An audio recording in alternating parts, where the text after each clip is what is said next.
नमस्कार। ये तो सभी जानते हैं कि कोरोना ने स्कूलों की आमदनी और मुनाफे पर बहुत गहरा असर डाला है।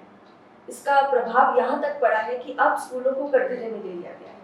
कई ऐसे सवाल हैं जो पेरेंट्स लगातार स्कूलों को लेकर उठा रहे हैं, चाहे वो टीचर्स की सैलरी टाइम पर ना दे पाना हो या बच्चों की फीस में कोई रिडक्शन ना करना हो। इसी मुद्दे पर आज चर्चा करने हमारे साथ मौजूद हैं ग्रैड्स इंटरनेशनल स्कूल की principal Aditi Basu Roy. Ma'am, corona ने क्या इफेक्ट डाला है आपके स्कूल बिजनेस पे, चाहे वो किसी भी चीज को लेकर? Thank you so much, दर्शकों की मेरा प्रणाम, सादर प्रणाम, and thank you so much to Kapil and his news channel, Not Abused, for this taking up this issues. They are very pertinent and they are very important issues for today's this COVID affected world. And what you have asked, कि बेटा, I would like to tell you that they are very pertinent, but at the same time what you are asking is that इस मुद्दे पे क्या बोले, क्या ये आपका ये है करंट कोरोना में सच में it's a very difficult, we have never predicted. एक आप इजाज़त मांगेंगे आपसे कि my Hindi, because I am Bengali and brought up in Calcutta and studied in Calcutta, so my Hindi is not very good, so I'll mix up Hindi and English. Is it all right with you? Okay, thank you so much. And इसीलिए corona काल में ये बहुत परिस्थिति बहुत गंभीर था, and we never expected this type of situation, you know, so nobody even dreamed of, nobody even thought of this is going to happen, so we were not prepared, nobody was prepared. And asked the new school, so Grad International School was established 5 years back, 4 to 5 years back, so we don't have any corporate funds, we are not ready, and we are already doing our break even has not been done. So we were into really very desperate condition, especially the new schools who did not have a big corporate corpus funds, जिसको बोलते हैं, जिसको fund पुराने fund होता है, teachers की fund, student की fund, वो जिनके पास नहीं है और जिनके पास रकम जो संचित रकम नहीं है, उनके लिए बहुत मुश्किल है नए स्कूल के लिए, because they have already invested a lot. You can see the building, wonderful state of art building we have wonderful curriculum, हमारी करिकुलम वंडरफुल करिकुलम है, and we really go for best curriculum in the industry, मतलब best curriculum in the education sector, तो हम इसके लिए बहुत invest करते हैं। तो ये इन्वेस्ट जो करते हैं उसका रिटर्न भी चाहिए, तो don't think about profit, because अभी 5 साल और प्रॉफिट का हम सोच ही नहीं सकते, बिकॉज न्यू स्कूल को प्रॉफिट नहीं होता, उनको इन्वेस्ट करना होता है। So we are in the investing mode and we are doing a lot of invest, but you know self sustain करने के लिए, अपने जीने के लिए अपना सेल्फ सस्टेनेंट मॉडल होना चाहिए जिसमें हम अपना चला सकते हैं, क्योंकि लोग कितना देंगे, कितना इन्वेस्ट करते रहेंगे, कितना दिन तक, so that kind of we expected that. During the corona काल में जो हुआ, ये बहुत गंभीर एक सिचुएशन आ गया, specially for the new schools and unaided private schools, जहाँ पे टीचर्स की सैलरी देना, उनको स्टैंडर्ड, हमारे जैसा हाई स्टैंडर्ड स्कूल है, स्टैंडर्ड मेंटेन करना, ये सब बहुत मुश्किल, सच में बहुत मुश्किल हो गया। अच्छा, आपने जैसे कहा कि we are in a investing mode, तो कई स्कूल ऐसे हैं जहाँ पे टीचर्स को निकाल दिया गया या सैलरी कम कर दी गई क्योंकि वो शायद सक्षम नहीं है दे पाने में, तो आपके स्कूल का क्या एक्शन था? ये तो I must say that we are like a family, मतलब रोज सब लोग बोलते हैं कि us is a family and all, but if you ask any of my teachers, we are a very different kind of school, because हमारे school जो है बहाई स्कूल है, और बहाईस जो है लोटस टेम्पल वाले लोग हैं, तो बहाईस जो है they are service oriented, they are human and they think of fellow feeling compassion, ये तो बुद्धिज्म में है, बहाई फिलोसफी में भी ऐसे ही है। I am not a Bahai, I am a Hindu, but I work in a Bahai, and really बहाई जो कम्युनिटी है वो दूसरे की सेवा में समर्पित है। आप लोटस टेम्पल जाएंगे, उनकी वहाँ फिल्म देखेंगे तो आपको पता चल जाएगा, और मंदिर जाएंगे तो पता चल जाएगा। तो इसीलिए उनका जो ये है, हमारे जो स्कूल की कल्चर है वो बहुत ही डिफरेंट है। हमारे जैसे एक साथ हम मतलब सब काम करते हैं, आप देखे हो, कभी भी जानता है कि हमारे यहाँ कोई प्रिंसिपल जैसा आपको बाहर खड़ा होना पड़ेगा, परमिशन लेना पड़ेगा, पहले अपॉइंटमेंट लेना पड़ेगा, this is nothing, anybody and everybody can walk in my chamber with any problem और any suggestion, any solution, something, इस तरह की ओपननेस है, प्रोग्रेसिव ओपननेस है हमारे यहाँ, so that kind of thing is there. तो इसीलिए हमारे यहाँ के टीचर्स को हम ऑप्शन दिए थे दैट सी हमारे अभी स्थिति ऐसा है, आप हम आपको फुल सैलरी नहीं दे पाएंगे, 50% व्हेन कोरोना स्टार्टेड 50% सैलरी दे पाएंगे, तो आप हमारे साथ रहना चाहते हैं कि आप दूसरे स्कूल में कहीं पे और नौकरी करना ढूंढना चाहते हैं? And you will be astonished to know all the teachers say they are willing to work with 50% salary. Even I myself, हम अपने खुद by my choice, कोई मुझे नहीं बोले थे, हम 6 महीना तक सैलरी नहीं ली ताकि हम अपने टीचर्स को सैलरी दे पाए। तो तब हमारे जो मैनेजमेंट वो बोले नहीं मैम ये अच्छा नहीं है कि आप बिना सैलरी का काम करें, तो आप भी कुछ सैलरी लीजिए। तो हमारे टीचर्स 50% सैलरी में काम किए और बिना कुछ मतलब कंप्लेन करते हुए, they did not complain single and they worked for with 50% salary. We did not, we did not tell anybody to go. We did not, but many of the teachers, those who were like librarian, she is still in our school, but she is a non-payment rule. Herself she said, हमारे और एक teacher है Suchismita ma'am, pre primary teacher, वो मुझे खुद phone करके बोले ma'am हमें कैसे अफोर्ड करेंगे, जब तक ना स्कूल खुलता है हमारी तो ज़रूरत नहीं है अभी, तब तक के लिए हम मतलब विदाउट पे लीव लेते हैं, लीव विदाउट पे लेते हैं। तो उन्होंने लीव विदाउट पे, बहुत सारे teachers they have taken leave without pay. That kind of thing is very difficult for us to sustain really. Teachers को हमने किसी को निकाले नहीं, लेकिन बहुत सारे टीचर्स नॉन पेमेंट रोल में भी है, जैसे लाइब्रेरियन है, जैसे some pre primary teachers and specially assistant teachers जो हेल्पिंग टीचर्स हैं, वो बहुत सारे टीचर्स हमारे नॉन पेमेंट रोल में हैं, they are on leave without pay. ये है। अच्छा मैम, लॉकडाउन में अभिभावकों की जो आर्थिक स्थिति थी, अभिभावकों की सिर्फ नहीं कहूँगी कि सभी की खराब हो गई थी आर्थिक स्थिति, तो कई सारे ऐसे पेरेंट्स थे जो फीस नहीं दे पा रहे थे, तो क्या आपके स्कूल का इस पे क्या एक्शन रहा है, या कैसे आप लोगों ने उन पेरेंट्स से बात करी, उन्हें कन्विंस किया? देखिए लॉकडाउन के दौरान पेरेंट्स की स्थिति, स्पेशली बहुत लोगों की नौकरी चली गई, तो तब की उनकी गंभीर समस्या आई। एंड स्पेशली लॉकडाउन के दौरान हमें in the month of March हमारे पास गवर्नमेंट की लेटर आए कि हमें मार्च की सैलरी मतलब पेएबल इन अप्रैल सबको फुल सैलरी देना पड़ेगा। हमने मार्च की सबकी फुल सैलरी दिए थे, जबकि लास्ट ईयर का उस समय हमें हमारा 50% टू 70% फीस रियलाइजेशन हुआ था। 50% फीस तभी भी बाकी था बिकॉज हमारा रिजल्ट डिक्लेरेशन नहीं हुआ। जनरली पेरेंट्स फाइनल रिजल्ट के समय फीस देते हैं, यहाँ की पेरेंट्स ऐसे हैं, मतलब साल भर फीस नहीं देते। So that kind of thing was there, and still we had given the 1 month salary to all the teachers and everybody in the month of April. After that, we were not able to give. और हम parents का भी बहुत गंभीर स्थिति समझते हुए we had given 1000 rupees discount to the parents for each month, every month. 1000 के डिस्काउंट दिए, मतलब जब तक फुल लॉकडाउन था उस दौरान, ताकि वो नौकरी खोजे, जिसकी हमने बोले कि जिसकी ज़रूरत है वो हमें ईमेल लिखे कि हमारी इतना स्थिति गंभीर है, we are in a really difficult situation, और करके so those who have written us letter that they want some help, we have tried to help them to our best. And also, you know, we have found during this lockdown, because many principals and teachers also lost their jobs. तो उस दौरान we have a very fellow filling and very visionary leader from Punjab DAV school, तो Navjeet sir. So Navdeep sir ने एक principles association बनाया उस दौरान। So he formed a principals, all India principals association, and then I joined the group and I became the president of principals association of Gautam Buddha Nagar. Our whole motive was to support the fraternity. जो teachers की नौकरी चली गई, जो principal की नौकरी चली गई, उनको फाइनेंशियली सपोर्ट करना, लोन देना, और दूसरी बात है उनको अगर नौकरी ज़रूरत है तो नौकरी के लिए भी हेल्प करना। So we have given job to 40-50 principals and teachers, so maybe more, so that from All India Principals Association. तो इस तरह की हम सबकी मदद करने की पेरेंट्स की, बिकॉज देखिए टीचर्स की तो पेरेंट्स हैं, उनकी भी बच्चे हैं, उनकी बच्चे भी स्कूल जाते हैं, उनको भी फीस देना पड़ता है। So we have tried to help everybody in the society. अच्छा, यहाँ पे मैम थोड़ा मैं मुद्दे से हटूंगी, लेकिन सवाल बहुत ज़रूरी है, क्योंकि स्कूल और कॉलेजेस में जैसे आजकल कंपलसरी हो गया है कि जो बुक सेट है, जो नोटबुक्स का सेट है, वो हमें स्कूल से ही उठाना है।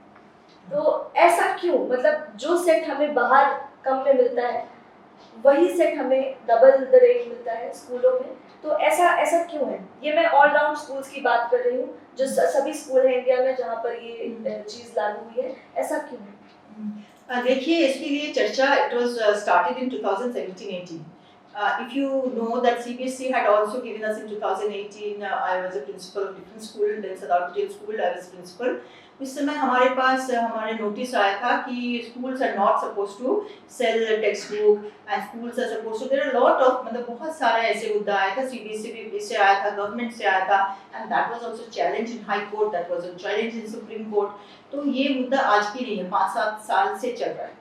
And then it was decided that most of the schools sell the book set and the stationery set, especially the stationery, I mean the notebook set, बेचते हैं because of the parents' request, because of the children.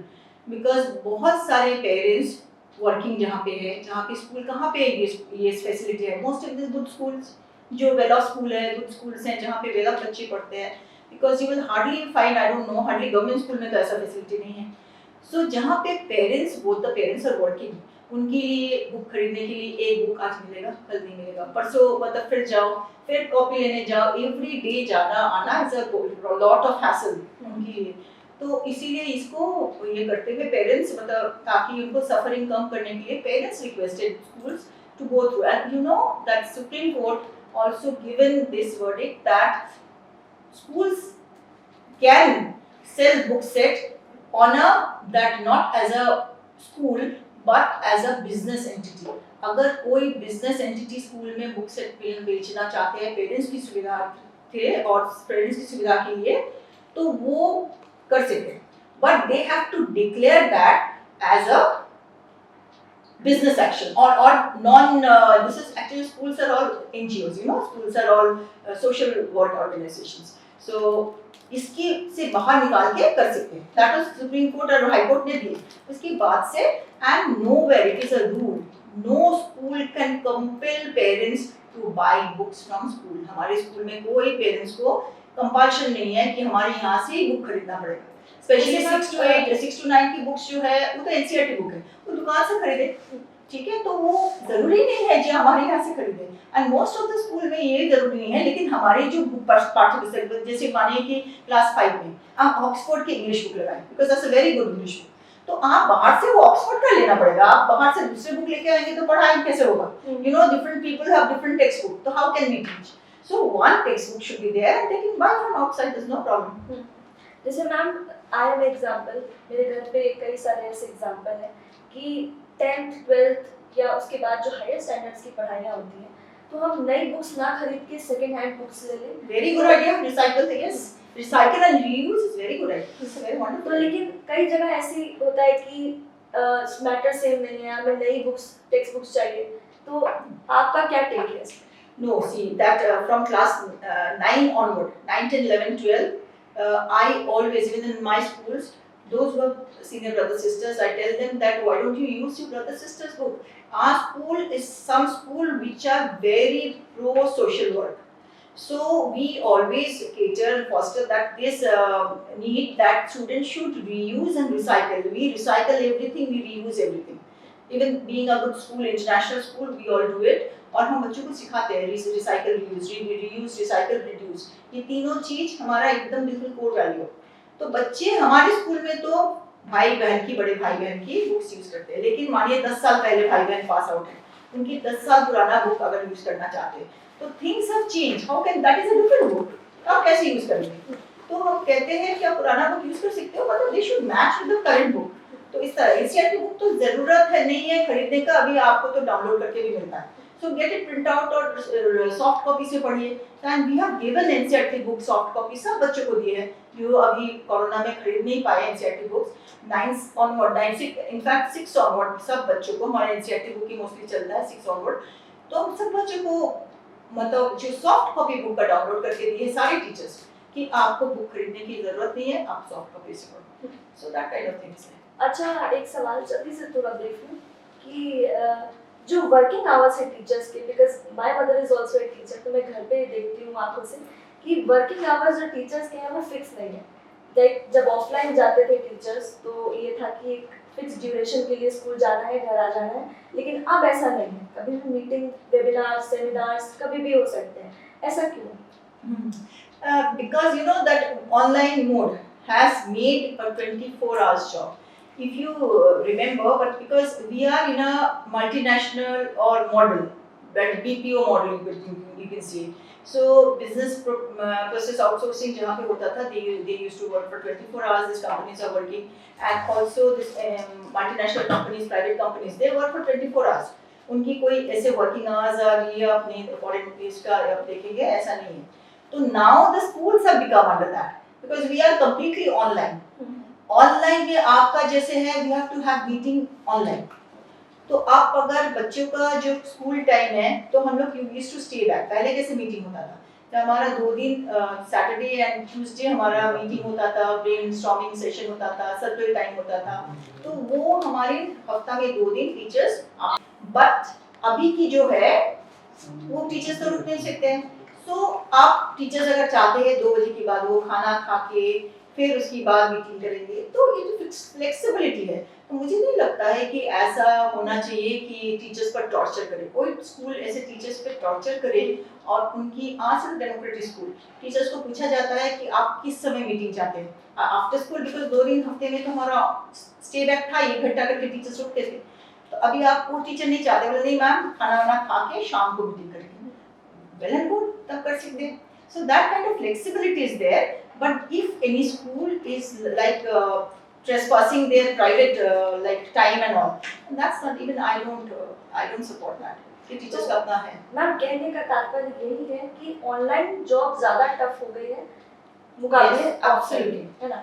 तो ये parents भी समझे तो कि online job is very teachers are working for 24 hours. Parents नहीं समझते, वो सोचते हैं ऑनलाइन में 40% पढ़ाई हो रहा है, जबकि it's not true. Yes, face to face तो इनका इम्पैक्ट ज़्यादा है, इफेक्ट ज़्यादा है. The impact is more in your face to face. But online the impact is less because you are not in direct contact और direct control of the student. But the work of the teachers, as you say, as you as you said about your mother, the work of the teachers has increased many-fold. Really, they have learned every day. They are learning new platform, new things. They are studying, they are doing courses, CBC training, and it's a 24-hour job for the teachers. But I think I'm very sad that most of the government departments and parents, they are not understanding this, the condition of teachers. I'm very sad for that. चलिए आखिरी सवाल ma'am आपसे कि school जब दोबारा खुलेंगे, दोबारा ऐसे चांसेस बनेंगे कि बच्चे ऑफलाइन आके पढ़ें, तो किस तरह से आप सोशल डिस्टेंसिंग फॉलो करवाएंगे? क्या रणनीति रहेगी आपकी स्कूल की इस पर? Yes, I think that last time when the school had opened last year also, I mean this last session also this year during the month of end of February, March, and we were given a SOP guidelines from the government of India and from UP government also, education department also. So I think this time also we'll be giving some SOP from the government and from other departments, and we will be following that SOP. Other than that, our school has their own SOP for this COVID SOP. So in this COVID SOP, as we are running 1 month, we run the school offline for students. So during that time, there was a thermal scanner at the gate, and there are bag sanitizers, and there are sanitizers in the gate. So students, they have to wash their hands at the gate with the sanitizer. They can get the bag sanitized with the spray, and then they have to get the thermal scanning done. After the thermal scanning करने के बाद ही वो school में घुसते थे. आप हमारे इसमें देखेंगे क्या नाम बाहर में आप रिसेप्शन एरिया में तो डिस्टेंस मेंटेन करके सब जैसे पेरेंट्स अगर आते हैं उनको कितना दूर में उनका फुट स्टिकर्स रखा हुआ है. So you can see the foot sticker, they can stand on that. And the students were also, they were with the stand, they used to stand and come to class with social distancing and with the mask on. Like you are now, with your request, I have taken my mask, but my admin officer, Mr. Hamid, is very strict about mask. You have seen, no? He is really, he will scold anybody if he is not with mask. So mask is a compulsory in our school, everybody has to wear mask. Okay, so ये जो है mask बच्चे को use करना and then social distancing. We made children sit in one corner of one bench and the other child used to sit the other corner of next bench. You understand? So there is a zigzag sitting, and which is a great distance. So you make a distance with the sitting, and we made the increase the number of tests, and you also reduce the number of students. That in fact number of student का आना भी बहुत कम था. Many parents did not allow. So हमें कोई problem social distancing का भी कोई problem नहीं था. ऐसा होगा तो we will divide each class into half. The safety and security of children, with the good health of children, बच्चों की जो स्वास्थ्य के साथ और उनका सेफ्टी सिक्योरिटी के साथ कोई हमारा कॉम्प्रोमाइज नहीं है, समझौता नहीं है. तो वैसे हम definitely we have our own SOP. हमारे स्कूल का अपना एसओपी भी है और वो फॉलो किया जाता है. बहुत बहुत शुक्रिया मैम, बहुत अच्छा लगा आपसे बात करके. Thank you so much. और उम्मीद है और आशा करते हैं कि आप अपने वादों पर खरे उतरेंगे. हाँ बिल्कुल बिल्कुल, ये तो हमारा काम है. इसी के साथ नोएडा व्यूज एक नए नाम के साथ दोबारा जुड़ेंगे. मेरे यानी जानवी श्रीवास्तव के साथ camera person Harshita Thakur. Thank you Harshita. Thank you Janvi.